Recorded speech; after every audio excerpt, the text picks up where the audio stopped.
The Global Latin Factor Podcast. Welcome to another episode of the Global Latin Factor Podcast. My name is Crispin Valentin, and I have DJ Vira, La Condesa, with me. You know what a Condesa is? No, what's that? A count. Count Dracula? Kind of like that, No, but it's hombre. like a female count. Okay. You look like a vampire. Well, it's You really Halloween, do. almost. Yes. Yeah. So, check it out. We are dressed. We have one more episode for this Halloween season, and we're going to go through our costumes. I'm going to describe to the ones that are not able to see it through the video. But first, Vira, what are you? I'm Vampire Vira. Today. Vampire Vira, a.k.a. Chola Vira. Lean like a chola as you fly. Check it out. So my Borat and my camera guy were not able to get my costume. If you're seeing it on camera right now, then I'll give you a couple seconds to guess. For the ones that only see audio, I have a string. On one side of the string, I have what looks like an octopus. Well, we're gonna call it a squid. And on the other one, I have a Uno game. So I am Squid Game. Squid Game. Yeah. So what happened was I had to improvise because, I went to a Halloween store. And right now they're very low in costumes. And Amazon was not going to make it on time. So, and they're pricey. So this cost me probably a couple dollars. I put it all together. I bought me some red string. And I tied it all together. Oh, and this one, actually, when you shake it hard enough, it actually shines. But I only got it to shine one time. Oh, I thought you were going to say like it screams or something. Look. See? Aw. Can you see the lights? All right. So, this is the Global Latin Factor Podcast where we talk about Latino. Everything. Latino everything. That's right. So, if you're curious about Latino culture, if you are a Latino that's not really too in touch but been looking to learn more about Latino, this is the perfect place where you can learn more about Latino. Like, on the last episode that we talked about Dia de los Muertos, so somebody tagged me, my comadre tagged me on Dia de los Muertos because I asked her about the days because there's a significant, there's preparation that comes with Dia de los Muertos. And again, I knew there was more. I just couldn't remember. Maybe because I was just excited about eating the ofrenda after everything was said and done and I just wanted to eat some food. However, we're going to go and real quickly break down some of the days. So on October 28th, the first candle is lit and a white flower is placed to receive the lost souls. On October 29th, another candle is lit and a case of water is placed dedicated to the abandoned and forgotten deceased. October 30th, another candle is lit, a glass of water is placed and a white bread is placed for the deceased who left without eating or they had an accident. October 31st, another candle is lit, a glass of water is placed, a white bread is placed, and we add fruit for our descendants. November 1st, All Saints Day, the souls who died as children arrive this day. All the food is put out in the ofrenda. They call it altar, but we know it's an ofrenda. November the 2nd, day of faithful departed, souls of the dead adults come to collect and eat the offering that the family has placed. And on November the 3rd, the last white candle is lit. We say goodbye to our deceased and the offering is removed, aka we get to eat. Yeah, that's what happens. That is the days for Dia de los Muertos, the sequence of what happens during those days. So if you never knew about it, go check out a post that they put. Let me see, where is the post at? The post is from a page called Lolo Modern Mexican Mercadito. Go check out their post. They post a bunch of stuff, but that's what they put the post about Dia de los Muertos and what happens each day, which I wasn't aware of. To be honest, I didn't know. I was lost. But now I know. And knowing is half the battle. G.I. Joe. Okay. So we're going to do something different today. It's going to be called Motivational Moment. Motivational Moment. We're going to take a couple of moments to motivate you. For whatever reason, you find yourself in this podcast, meaning you're in search of something and possibly motivation. I feel motivation is something that is needed. For example, if you find yourself that you found your passion for whatever reason, you're just not able to push forward, just like having too many obstacles and you're feeling down, then I feel some of these words are going to help you. Because, again, if you found this podcast and you're listening right now, meaning that you found exactly what you're needing. There's been so many Latinos that you can get influence and motivations for that found huge obstacles that were able to fight through it and continue their path. Ellen Ochoa was told by her teacher that she wouldn't be able to be an engineer because she was a woman, let alone an astronaut, the first Latina astronaut, and yet she did it. Franklin Chang only had a few dollars living in South America and was told you needed to be a U.S. citizen to even be considered for the NASA program, and he made it happen. So if you find yourself with a few obstacles right now in your pursuit of your goal, whatever it is, it's okay. It's part of the growing process. Fight through it and get to and just continue the momentum. Even if it's small steps, just keep going. Keep going. Don't ever stop, because at the end of the day, you're living your experience as a human, and this is what you are deciding to do. If you find your passion, then, stick to it. And it's okay to go through a little pain. Pain is temporary. Might last a minute, a day, an hour, a year, but eventually it will subside. But if you quit, it will last forever. I don't remember who the original quote of that was. I know I heard it before from different people, but it's just temporary. It's needed to grow. So it's okay. Fight through it and get to where you need to be so you can continue your goal and live a happier life. That is your motivational moment for today, because we are here as the Global Latin Factor to encourage and empower you by bringing you all this knowledge of all these Latinos that have done something, and then that could be you too. There's no much difference except for the work, and you just got to put in some work and your mentality to get it done right. All right. DJ Vira, how you doing today? I'm good. How are you? You're tripping me out with those eyes. They are crazy. I believe they're my real eyes. I know. I see it. Like you have some beets to drink or something, and they went straight to your eyes. Yeah. I drank some blood. All right. So last episode for Halloween, our Halloween edition, we're going to go big, bringing you some interesting characters, some mythical creatures that you might say that you probably heard about, but we're going to try to bring you a couple new things about them. First, what do we have first, DJ Vira? The duende. Duendes. What are duendes? They refer to as spirit in Spanish, Portuguese, and Filipino folklore, and literally means spirit, elf, or goblin. Yeah. So the word originated supposedly from dueño de casa, meaning owner of the house, and I can see the relationship of duendes with Filipino and Portuguese, because all those are conquerors, and the Spaniards went and conquered some of the Philippines, and I can see how they took the stories with them to, the guy amongst the people, and then that's how they started spreading those legends of the spirit, elf, whatever. Have you ever heard of a duende? No. Never heard of it? Never seen the video about him or anything? This is the first time you ever heard of him? Yeah. Oh, yeah. I have I'll tell you just a little bit about my story time about this. Okay. So the word is considered to be Spanish, the equivalent to a sprite, or Japanese word yokai, or the other umbrella fairy words such as goblin, pixie, elves, something like that. So when you say duende, you kind of sort of picture all those kind of being the same thing, all right? Okay. So where did the term originated from? Can you tell me? Yeah, it originated and was used in flamenco music or other art forms to refer to the mystical or powerful force given off by a performer to draw in the audience.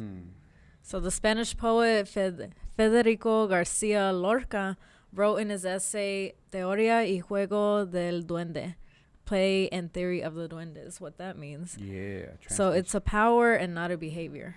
Okay, so whenever people are performing on stage, like let's say Lady Gaga, when you saw her perform, like you can kind of see the spell behind her performance. You were like, you know what I mean? Oh, yeah, you were that like, was me. That's what they mean whenever he was talking about like that presence, and that stage presence they call, where you're all of a sudden you're just enchanted by what they're doing, and you'd be like, oh wow, or like Snow the Product, you know how they control the stage, how this and that, and you're just like nothing else. Everything could be burning around you, but you don't care because you're literally focused on their act. And that's what they mean, that the power and behavior that they project on stage as they're performing, that's what draws you to be like, oh, wow, you know, and nothing else matters except for what they're doing. All right, so here's my story time. Okay. There's a lot of stories. I'm pretty sure if you're a Latino or if you're a Mexicano, if you ask one of your relatives, I'm pretty sure they have a story about some type of duendes or somebody that hurt somebody, about encountering a duende. I can almost guarantee it. In fact, do me a favor. If you're not having subscribe, and then later on show them the video or go ask them and comment on wherever you're listening, if it's on YouTube or any of them, and tell me about it, because I can guarantee you that you heard about it before, because I heard about it before. So, my brother-in-law's friend, he has a friend. So first of all, let's start with how the conversation came to be. So, my brother-in-law likes to go fish, and then sometimes, even though I don't eat fish or anything, I go with him just for the sport, and you know, it feels good to catch something for your family, to know where it came from, you know, even though I don't eat it, but to know where it came from and be able to provide to your family, and that's, you know, it's a good source of food that you know is clean and you know where it came from. So sometimes we go to this little river creek, and we went down there. We were there for a little while, and I noticed some footprints that were about this big, about 3 inches. And then I told my brother, like, hey, look, you see this? I was like, yeah. Does that look like a footprint to you? And he's like, yeah. I'm like, but they're small. They look like a kid. It doesn't look like a grown up. Like, yeah. So I try to get a picture and capture, because I felt we started talking about, you think it would be a duende? Like, maybe, but it's a little. Why would a kid be barefooted walking around? And there's the only prints of it. There's no other footprints of like shoes or anything, and it's barefooted. So I'm like, okay. So we got done, went back to the house, and that day one of his friends was visiting over, and we started talking about what happened, what we saw.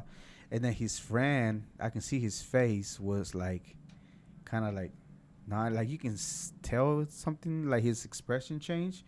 Then I asked him, like, have you ever, like, I think he blurted out, like, they're real. I'm like, how do you know they're real? Like, because he said when he was little that he used to play, him and his brother used to play with duendes. What? Oh, really? True story. And I, you know, I try to ask as many questions as I can, and he was like a little bit hesitant to tell me, but like maybe thinking that I was gonna think he's crazy or whatever. But he said, like, yeah, they used to just take him out and play with them, and then come back home. Nothing crazy, nothing happened, nothing weird, nothing. He's just, they went out and played with the little thing and the little duende, and that's it. What do you think about that? That's crazy. All right. Tell me what people think in Hispanic folklore. Well, in Hispanic folklore of Mexico and the American Southwest, duendes are known as gnome-like creatures who live inside the walls of homes. So especially in the bedroom walls of young children, they attempt to clip the toenails of unkept children and often lead to the mistaken removal of the entire toes. See, that's where I feel like right now is where it divides. So we would know people that have toes missing. You know what I mean? Like, we would already know a lot of people, like, these duendes are evil or bad, because we'll have plenty of people that are missing toes, and I don't think it's the case in Mexico. You see what I mean? So that's where it starts to divide of, like, are they bad or not? Supposedly they live in walls, And that's what they were saying. And also, they'll be known to take items from children. Also, be known to barter with the mom for the children. And when the duende takes the kid, then supposedly he eats them. Supposedly. I don't know. I don't know if it's true or not. That's just what they say. All right. What do they look like, Vira? All right. They are small, measuring only about 20 inches tall. So, like right here. 20 inches. Like 20 inches. About a foot or a half or something like that. Yeah, they're tiny. Tiny bitty. So they typically have long hair and run around without clothes. The males have long beards, and many versions of the legend, Los Duendes have no thumbs. Okay, so they only have 4 fingers, right? So supposedly they live in the forest, in the walls and in the forest. So supposedly if you hear a whistle, a distinct whistle, just like the Llorona, whenever you hear the cry of the Llorona, you'll be like, yeah, you need to go the other way, like so fast. If you hear a whistle in the walls or in the woods, then you want to run fast. If so happen to be that you're not able to get away fast enough, then you have to do it like this. I'm holding 4 fingers where you have to hide your thumb so they can think you're one of them. So the story goes. I don't know if it's true or not. But if I encounter one of them, I'm pretty sure I'll be doing that. People try to do the sign of the cross, like us Mexicans be doing whenever we encounter one of those bad spirits. However, they're not be known to be malicious or evil. That's the reason why it doesn't work with them. And that's why you have to hide your thumb so you won't do it. All right.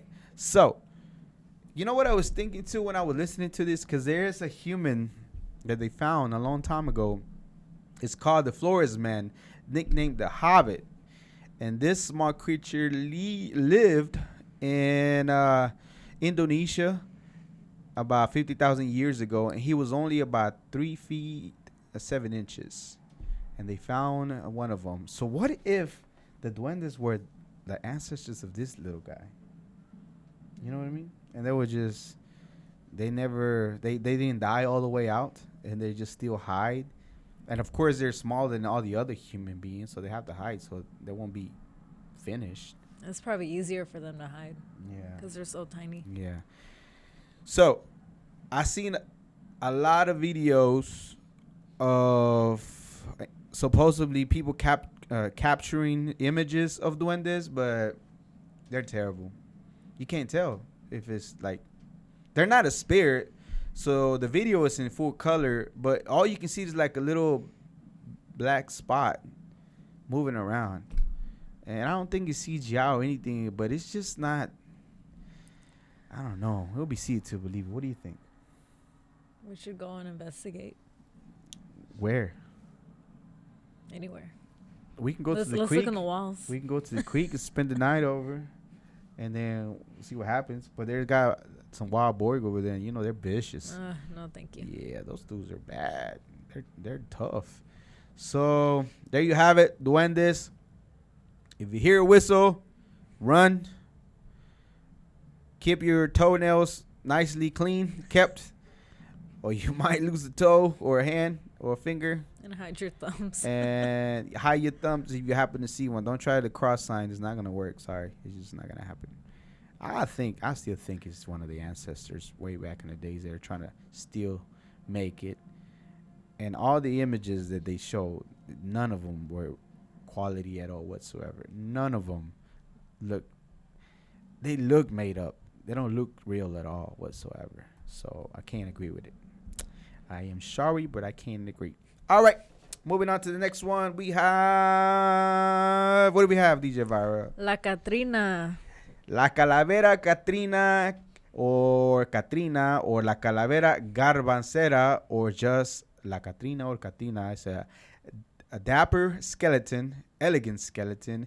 In 1910 and 1913, zinc etching by the Mexican paint maker and illustrator Jose Guadalupe Posada. Posada was made an indigenous cartoon focused on the injustice of President Porfirio Diaz at that time and his high-class society by painting a skeleton at that time that portrayed somebody that was dressed like a Catrina but with a skull. And some people say that he got inspiration of the skull from the spirit of death from the Aztecs, letting them know that you dressing all nice and preppy or whatever, much is nice, but at the end of the day, you still gonna die. You know, you might dress around high class, whatever you want to be, trying to be, because most of these people should be indigenous of Mexico and be natives of Mexico, but they're trying to take the ways of the Europeans, the Spaniards, and then he wanted to remind them to rebel against them, say, hey, okay, y'all can dress all y'all want to like that, but y'all still gonna die, because death is the great equalizer, right? Mm-hmm. So that's what he was trying to do. Tell me more about the Catrina. All right, La Catrina has become the referential image of death in Mexico. So it is common to see her embodied as a part of the celebrations of Day of the Dead throughout the country.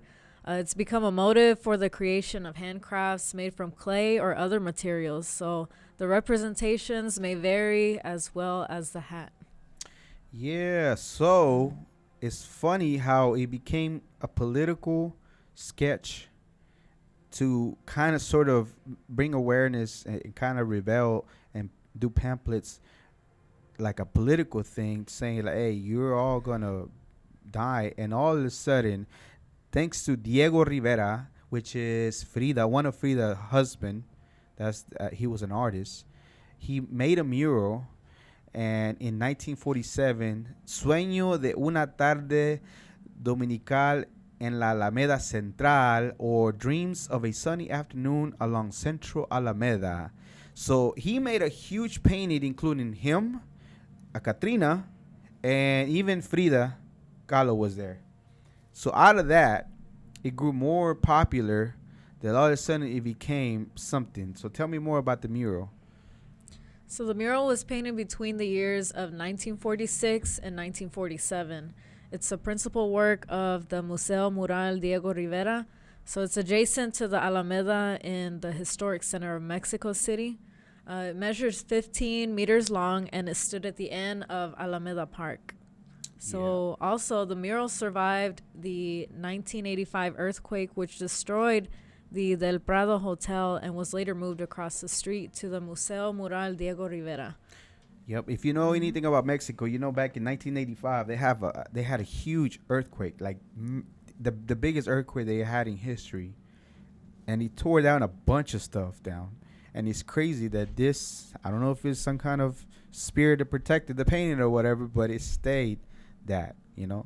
Dressing as a Catrina is a very popular costume in Dia de los Muertos, Day of the Dead, celebrated in Mexico. Catrina typically features sugar skull made up of, you know, the appearance of a skull, you know, kind of sort of like an Aztec type of look. But again, back to the spirit of the death, and then dressing it up as an actual Catrina. You like the Catrina stuff, don't you? Mm-hmm. Why is that? Why do you like it so much?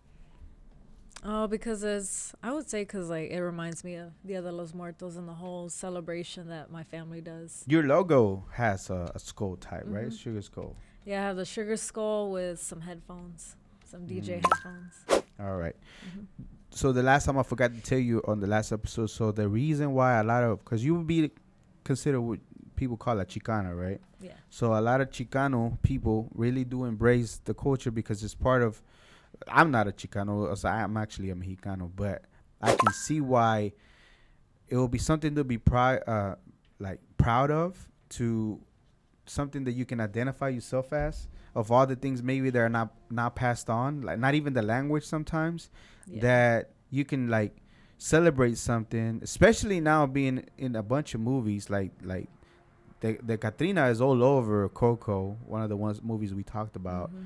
And then of course right now you just going through my social media, my Facebook, all I see is a few Catrinas too, and they have a few events they got going on about the Catrina, but I don't know if they know all the history of where it came to be and why it came to be, and the fact that it started from one thing, try to rebel and try to put it in their face like, hey, y'all are still Mexicanos, y'all not that, and trying to make it a political to reviving at a later time and becoming a symbol of one of the biggest holidays that we have in Mexico, which is Dia de los Muertos, which, again, is just a reminder that we're not here forever. Remind ourselves of our loved ones that we lost. If we haven't done it all year, we haven't gone to the cemetery, remember, then this is the time that you can remember. Not only that, but also, again, another reminder that we just temporarily here, and then we can, be conscious of that, and then just live to the fullest. Don't do it YOLO, because YOLO's YOLO. You're only going to do it once, so, chance it well. All right. So remember the last time we talked about the next mythical creature that I really thought it was just something that my tia made up or something that my tia told my cousin, because I just thought she made it up. It wasn't like a real thing. Well, it turns out that this fool is a real thing. It's like a real deal. He has a whole story, and like, it's crazy how deep his roots are. We're talking about El Kukui. Oh. What do you know about El Kukui? Like, just without looking at anything? Okay, so what is it that they have told you, or what do you know about it that you learned as a kid about the Kukui? What did they tell you it looks like? Well, my mom used to threaten me when I wouldn't listen. She would tell me the Kukui is going to come get me. So pretty much like the boogeyman. Mm-hmm. But apparently they're scarier. And what did you make up in your mind about what that was? Like, what did you picture yourself in your head that the Kukui was? In my head, it was probably something big and dirty looking, with probably red eyes and scary. And look at you having red eyes. Face your fear, I see. Yeah. Okay. Literally. So tell me what the Kukui is or where it comes from. The Kukui is a mythical ghost monster equivalent to the boogeyman. So it's found in many Hispanic or Spanish-speaking countries. It's also considered an Iberian version of a bugbear, as it is commonly used as a figure of speech representing an irrational or exaggerated fear. So the Kukui is a male being, while Kuka is a female version of the mythical monster. So the monster will become the house. Well, no, it'll actually come to the house of the disobedient children and make them disappear, which is why my mom would tell me, you better listen or the Kukui will come get you. You know what's crazy? That I didn't know that there was a female version of it. Did you know it was a female version, Kuka? I always thought it was a male. Well, the Kukui is the male version, but the Kuka is the female version. I didn't know that. This is the first time I ever hear about that. So the bugbear, right? So the bugbear is a legendary creature of a type of hobgoblin comparable to the boogeyman also. So this is what that means. I didn't know what that meant, but it's one of them guys. I don't know. Bugbear kind of sounded like something cute. It does sound cute, don't it? Yeah. A bugbear does sound kind of cute. That's funny. Okay, so the Kukui goes by different names. We got the Coco or Coca, also known again as a Kukui, Kuko, Kuka, which is the female, Kuku, or another one, not Cuckoo, like the Sonora Dinamita, no te metas con mi cucu, no, not that, or Kukui. So he has all kinds of different names. And, we do be terrorizing our kids too much, because even now I hear my sister or my both of my sisters trying to say Kukui, like, why you telling that? Like, why you terrorizing kids these don't kids? listen. But they're kids, you know what I mean? And don't get me wrong, I'll be the first one to like, no hagas eso. But at the same time, be like, why you terrorizing with like mythical stuff, like really made up stuff? That I get it has a history, but the trauma that you're creating for these kids, it lasts forever. I'm just saying. Even to this day, like, I don't care for it anymore, right? But when I was about 11, 12 years old, with my little naive mind, every time my tia said that, you know what I did? Check under the bed. Yeah, I did. I did check under the bed. I'd sleep with the light on. And again, I got here For when I was sure. 11 years old, and my tia, one of my tias used to tell my cousin that. And I didn't know I know what the Llorona was. I know what the Catrina was. I know what the Chamuco is, El Diablo. But I didn't know what the Kukui was. And at 11 years old and up, I started being scared of somebody. I didn't even know what it was. I just knew that thing would snatch you up. You know, there's an actual book. There's a bunch of books about the Kukui, actually, and movies. So all of these, the Duende, the Catrina, and El Cucuy all have books, different books, many books, and they all have movies. And one of the books for El Cucuy, it says that there was a dad that was raising 3 girls by himself. And the youngest one will be the only one that listened. And all the other girls wouldn't listen because, oh, you're a goody two-shoe. You shouldn't do this. And that, no, we have to clean because Dad said. And then one day, they straight up didn't do anything. Dad got home and he said, ahora sí, le voy a decir a Cucuy que venga a traerlas. And he said, I'm going to tell the Cucuy to come get ya.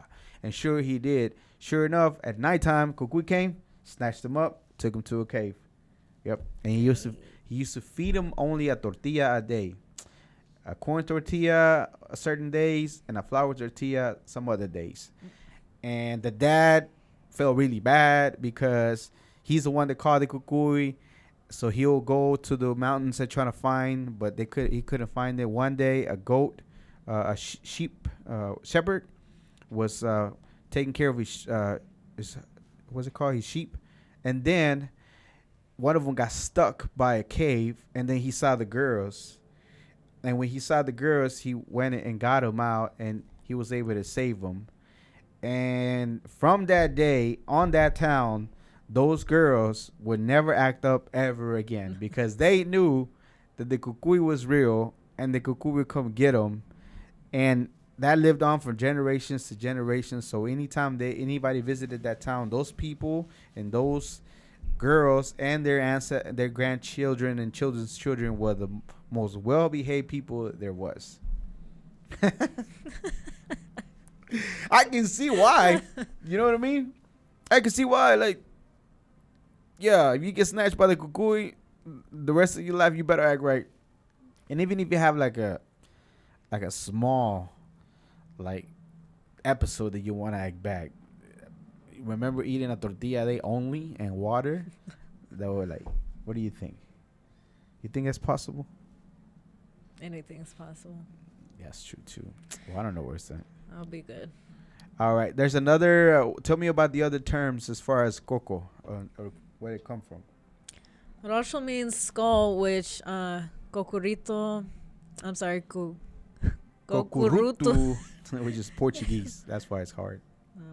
And it means the crown of the head or the highest place.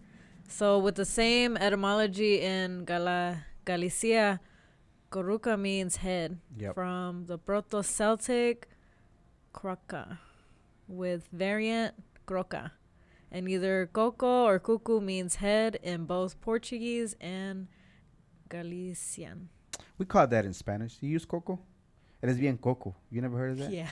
What does that mean? You're like Not you're that like super smart. No, you're super smart. Like if you're bien coco, Or it's no like seas coco. Huh? No seas coco is me like you ain't got nothing. That's different. It is bien coco will be like you're smart.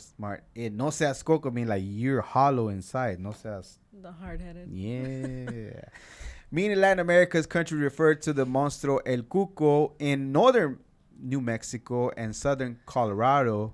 There's a large Hispanic population. Of course, they call it Coco Man. In Brazil, folklore monster, they refer to Cuca and picture as a female humanoid alligator derived from Portuguese coca and dragon. So all these stories that they said from the word where it originated, such as, again, the Philippines, Mexico, and Portugal, all those, Brazil was conquered by Portugal, and it makes sense that some of those myths would carry over to Brazil, and they have kind of sort of like the same thing, you know, as far as what it is. And like after a while you keep telling the same story over and over, then of course that's what it will become, you know.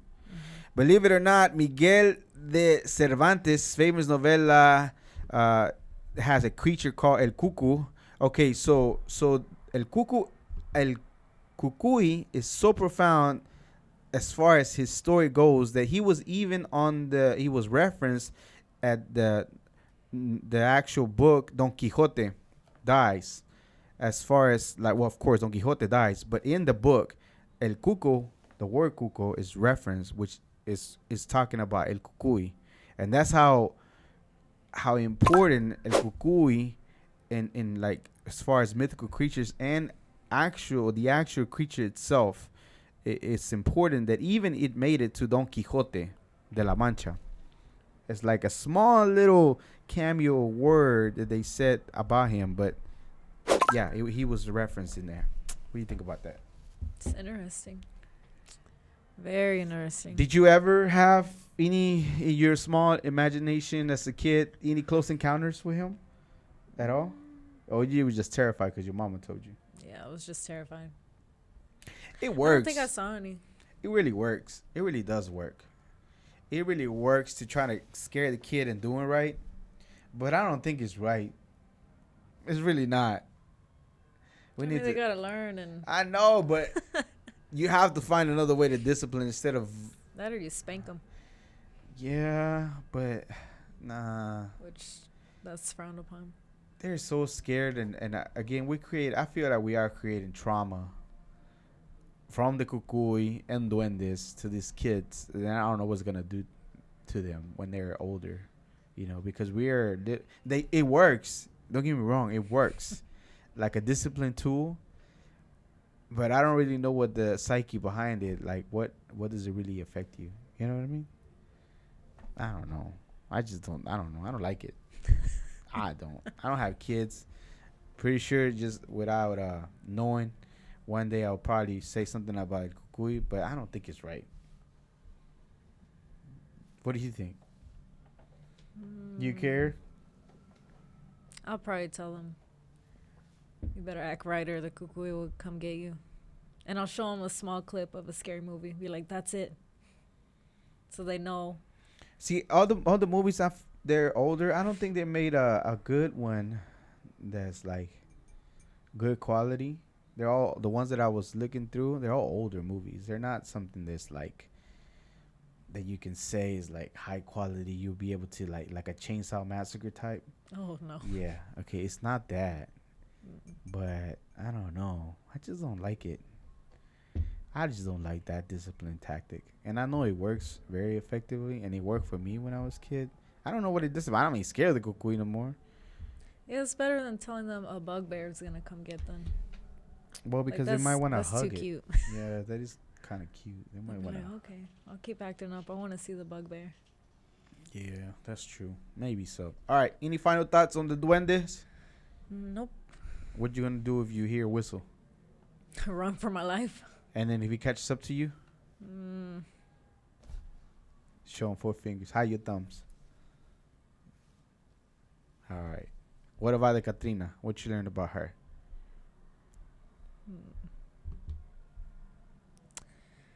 That is very interesting. Like all like injustices of the government that it was involved with, and yeah, then just this like is all the history about it that people don't really talk about. Yeah, but that's where it originated from. As far as like, there's so much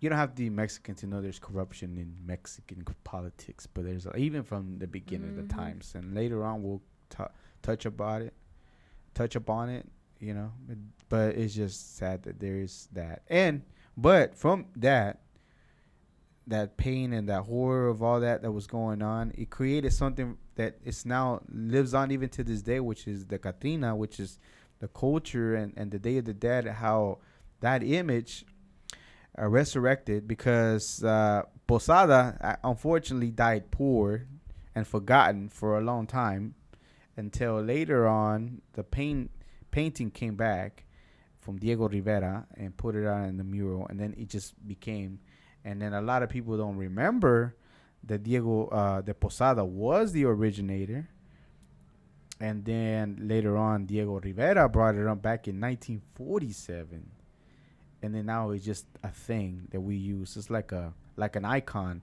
like a logo for Dia de los Muertos. You know, so something good came out of it. There was a silver lining from it. What about El Kukui? That they do exist.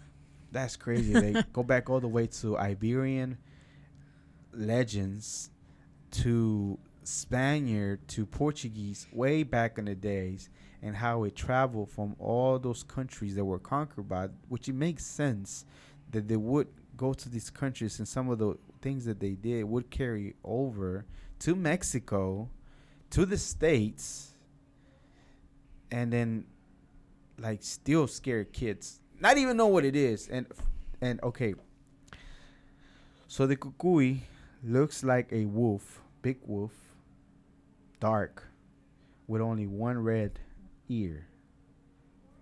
That's what it's supposed to look like. And then the eyes are, vicious looking. But that's it. That's what he looks like. He big though. He big. Like he'll snatch you up. Like taller than 6 feet?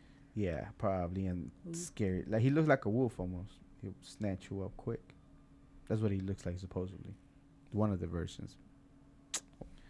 Yeah, I'm good with that. I'm okay with the Kukui. Me too. But if you get an opportunity, if you're curious about learning more, there's a bunch of articles about all of them. And you can go ahead and check out some of the movies too and see if you get if you want a nice scare before Halloween's over. Well, Halloween's going to be over by the time we get this episode out. But if you're curious about seeing a scary movie, then you can check out any of those. I think Catrina will be more. I think Catrina's side was more like a novela. Duendes is going to be scary for sure. And then if you want to have a movie night, go Duendes first, then go El Kukui. And then let us know what you think on the comments. If you subscribe, make sure you like, comment, interact with us.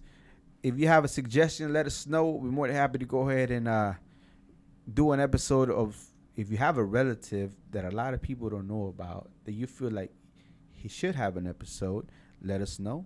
We'll take care of it. Any final thoughts, Ms. Vira? Don't forget to check out La Llorona too.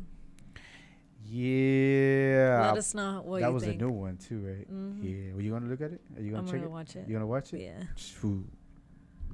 Don't call me. I'll be like, nope. You just suck it up. You're like, I'm scared. You know what I used to do whenever I watch scary movies about snakes? Like if I was on my couch, I'd be like, my feet will be off the ground. They will not touch the ground. They will not. And then when it was finished, guess what? I'll be like looking under the couch again, trying to see if I see anything. And then I'll be like, I'm good. Why do we do that to ourselves? Why do we do that to ourselves? Because it's fun. I don't want, to me, I don't really care for scary movies anymore. The ones that I don't really want to watch anymore, because all those scares are movies are not really scary movies. They're more like frustrating to me. Like, why don't you just kick them? Why don't you trip them? Why, once you knock them down, don't you finish the job? Type of stuff. Why are you falling so much? Yeah, it's catching up. Yeah, why you fall? Keep tripping over and over, and why is this guy walking, and he still catches you? All that, it's kind of frustrating to me, right? It's not really realistic to me. But the ones that really get to me are the ones about exorcists and devils, possession, all that. Oh, no. Ouija board. Yeah, keep That's that where away I draw from the me. line. Yeah, just that. Because I know of real situations of that, and I just know that some weird vibe about it, and it's just not my thing. It's not. I don't understand it, because I don't understand it, and I don't know what I can create within myself about it. I just rather not even entertain it. I just can't, because I know there's things that happen. There's real stuff. I don't know what happened. And I watched one not that long ago, and I didn't feel right about it. I think it's called Victoria on Netflix. It's about a family that got possessed, like Carlos. Oh man, yep, yeah, that was not cool at all. I would not. I don't know why I watched it, and I regretted it. I finished watching it because it was based off a true story, and a lot of those are based off The Exorcist, and all of them are based on true events. It's not something that was made up. And that's what trips me out the most. Is like, I don't understand it. I know it happened to somebody, but I'm just like, nope. That's just not some. That's not my vibe. No es mi. Vibe is not vibra. What is vibe in Spanish? But why don't you like those movies? Because of the ghosts that I've seen. The ones. So with that possession, that it seems too real, and also I've seen videos of that it's actually real. So that's where I draw the line. It does happen. Yeah. So I know of some. I know of a person. I'm not gonna say names, but I know of a situation of a person which I know that something happened, and they have to take them somewhere to have an exorcism for real. Oh, and I know that person, at the time I seen him, we didn't wear clothes, but I seen him from afar. And you know, like, have you ever seen somebody that's recovering from drugs? Mm-hmm. You know how they a little bit off a little bit? It's probably the brain damage. That's kind of sort of like they were like off a little bit. And they were possessed. They were possessed before, and they had an exorcism, and then when they were supposedly back to normal, they were not back to normal. Oh. Like you can tell, kind of like I said, like somebody that's recovering from drugs type, like an addict, kind of like something's not right all the way in the head, in the brain. Yeah, they went through a lot, probably. Yeah, I think even though it's like a. See, just like we were talking about consciousness earlier, we don't understand it. I don't know what happens whenever they get possessed, and you're within your brain cells or your brain, but something happens because something gets damaged, and you're not 100% like all the way when you are too. Yeah. Anyway, vibe is ambiente. It's not vibra. Vibra is vibration, not the same thing.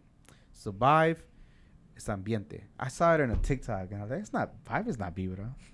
I have to double check myself to see what it is. Almost sounds like vibra. It does sound like vibra, but it's not. It's vibra. It's vibration. And vibe is ambiente. And that's not my ambiente to watch all those stuff. And why are we talking about exorcism and everything? Because this was our final installment of this Halloween edition. Until next year, when we find more mythical creatures that we can talk about. And if you do, again, have a suggestion of one of them that we don't know about, because there's a bunch of them that I know still that we didn't get to touch on, let us know in the comment. Subscribe, like, the business. Check out the website. Get some of the merch. Not this shirt. I got a Chapulín Colorado shirt. Yeah, I know about him too. One episode we're going to do about Chespirito for sure and how he got his name. Be on the lookout for that episode. Anything else? No, that's all. Alrighty, so this is the Global Latin Factor podcast. Remember, we are just like you. We are the spice in this melting pot that it is the world. Until next time.